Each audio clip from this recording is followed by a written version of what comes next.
एक बार की बात है कि एक लड़का जो अपनी ऑनलाइन क्लासेस लेना चाहता था और जिसके लिए उसे एक अच्छे से मोबाइल की ज़रूरत थी, इस लड़के ने कुछ पैसे जो है इकट्ठे किए और एक दुकान पर गया और कहा कि भैया कोई अच्छा सा मोबाइल दिखाइए। उस दुकान वाले ने काफ़ी सारे मोबाइल जो हैं इसके सामने रख दिए और इसने सारे मोबाइलों को चेक किया और एक मोबाइल को जो है इसने चुन लिया और कहा कि भैया ये मोबाइल मुझे चाहिए और साथ ही एक अच्छा सा सिम भी चाहिए होगा। उस दुकान वाले ने इसे एक अच्छा सा मोबाइल और सिम दोनों दिया। अभी बड़ा खुश था, अपने घर आया, इसने डब्बा खोला, मोबाइल निकाला, उसमें सिम डाला और थोड़ी सी देर बाद ये परेशान हो गया, दुखी हो गया। तभी वहाँ पर इसका एक दोस्त आया और उसने पूछा कि तू इतना परेशान क्यों है। इसने कहा कि भाई देख, मैंने ये मोबाइल खरीदा है, अच्छा सा सिम भी डाला है, लेकिन मैं अपने क्लास का कोई भी लिंक ज्वाइन नहीं कर पा रहा हूँ। इसके उस दोस्त ने कहा कि ला दिखा अपना मोबाइल, और इसने अपना मोबाइल अपने उस दोस्त को दिया। उस दोस्त ने थोड़ी देर बाद इसका मोबाइल इसके हाथ में पकड़ा दिया और कहा ये सब कुछ तो चल रहा है। जब इसने देखा तो कहा कि हाँ, अब तो इसमें सब कुछ चल रहा है। आखिर तूने ऐसा क्या किया कि अब इसमें सब कुछ चल रहा है? तो उसके दोस्त ने कहा कि तूने अच्छा मोबाइल खरीदा, अच्छा सिम भी खरीदा, लेकिन तूने इसके डाटा को एक्टिवेट नहीं किया, इसके डाटा को ऑन नहीं किया। मेरे और आपके जीवन में ऐसा क्या है जिसे मुझे और आपको एक्टिवेट करने की जरूरत है, और ऐसा क्या है जिसे डीएक्टिवेट करने की जरूरत है?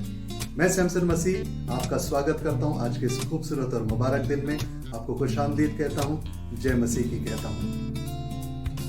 आज जो वचन हमने मनन के लिए लिया वो है उत्पत्ति की पुस्तक, उसका पहला अध्याय और उसकी तीसरी आयत, जहां पे कुछ इस तरह से लिखा है, जब परमेश्वर ने कहा उजियाला हो तो उजियाला हो गया। मैं और आप इस बात को जानते हैं कि सारी सृष्टि की रचना करने वाला वो खुदा, वो ईश्वर, वो परमेश्वर है।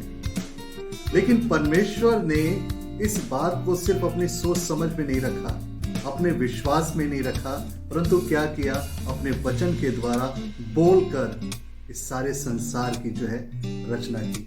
ये पेड़, ये पौधे, ये जीव, ये जंतु, ये आकाश, ये सूरज, ये चांद, ये सितारे, जो कुछ भी आज हम देखते हैं, और वो तमाम चीजें जो आप नहीं देख पाते, वो भी सब उस परमेश्वर की रचना का ही एक हिस्सा है। यही सिद्धांत मेरे और आपके जीवन पर भी लागू होता है। हम बहुत सारे सपने देख सकते हैं, बहुत सारी योजनाएं बना सकते हैं, बहुत कुछ जो है प्लानिंग कर सकते हैं।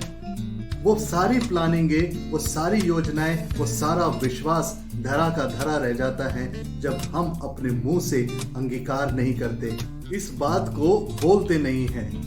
भले ही हम सोचते रहें कि एक दिन जो है हम कर्जे से जो है हमें मुक्ति मिल जाएगी, हमारे बच्चे अच्छे लिख लेंगे, पढ़ लेंगे, हम उन्नत होंगे, हमारे माँ बाप जो है स्वस्थ रहेंगे, हमारा अच्छा बिजनेस चलेगा, हम लोगों के लिए आशीष बनेंगे। लेकिन ये सब कुछ क्या रह जाएगा अगर सिर्फ हम इसे सिर्फ सोचते रहेंगे, तो ये कभी भी जीवंत नहीं होगा, कभी जीवित नहीं होगा। हमें क्या करना होगा? हमें अपने मुंह से इस बात को बोलना होगा।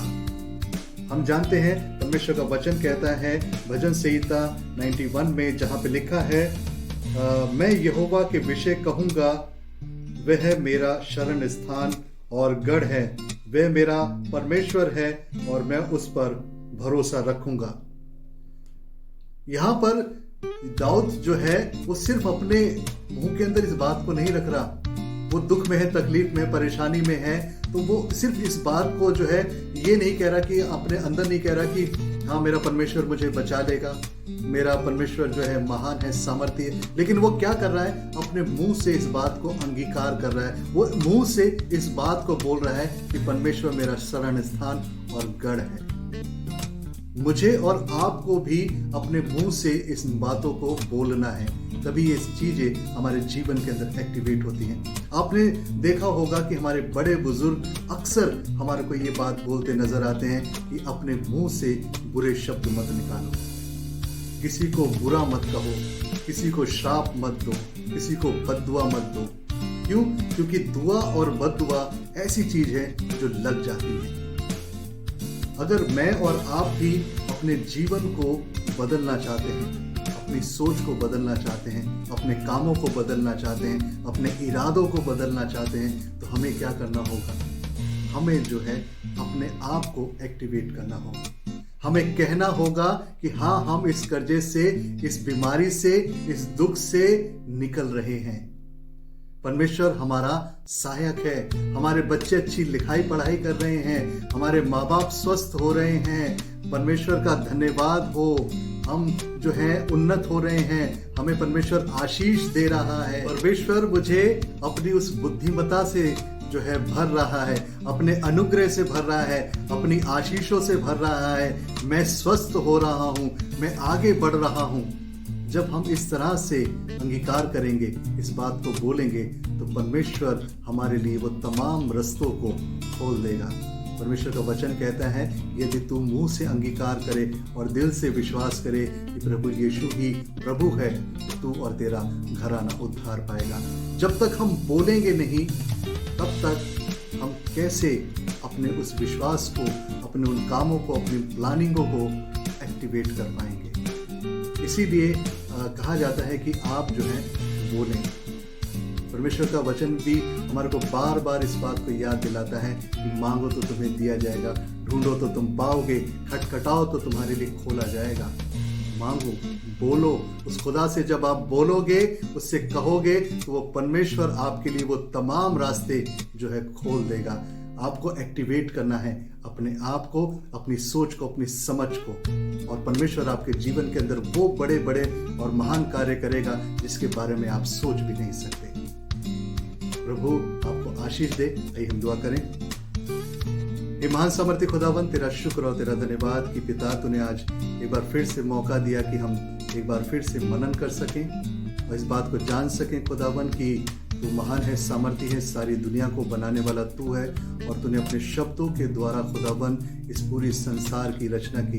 हम जानते हैं खुदावन कि तेरे उस शब्दों में, हमारे उन शब्दों के अंदर बहुत सामर्थ है, बहुत बल है खुदावन, और हम तेरा धन्यवाद करते हैं खुदावन कि आज तूने मौका दिया कि हम एक बार फिर से अपने आप को जांच सकें, परख सकें खुदावन, इस बात को सीख सकें खुदावन कि पिता परमेश्वर हमें अपने विश्वास को पिता किस तरीके से एक्टिवेट करना है, हमें कैसे अपने जीवन को बदलना है, कैसे अपनी सोच को बदलना है खुदावन। हम तेरा शुक्र करते हैं, तेरा धन्यवाद करते हैं कि आज तूने पिता एक बार फिर से हमारा मार्गदर्शन किया। आज फिर से तूने हमें सिखाया कि हमें अपने जीवन को बेहतर कैसे करना है। तेरा शुक्र और तेरा धन्यवाद खुदावन।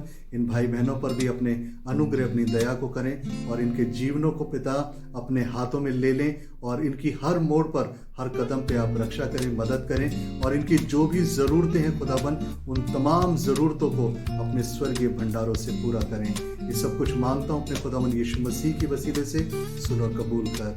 आमीन। प्रभु आपको आशीष दे और आज का ये दिन आपके लिए मुबारक ठहरे।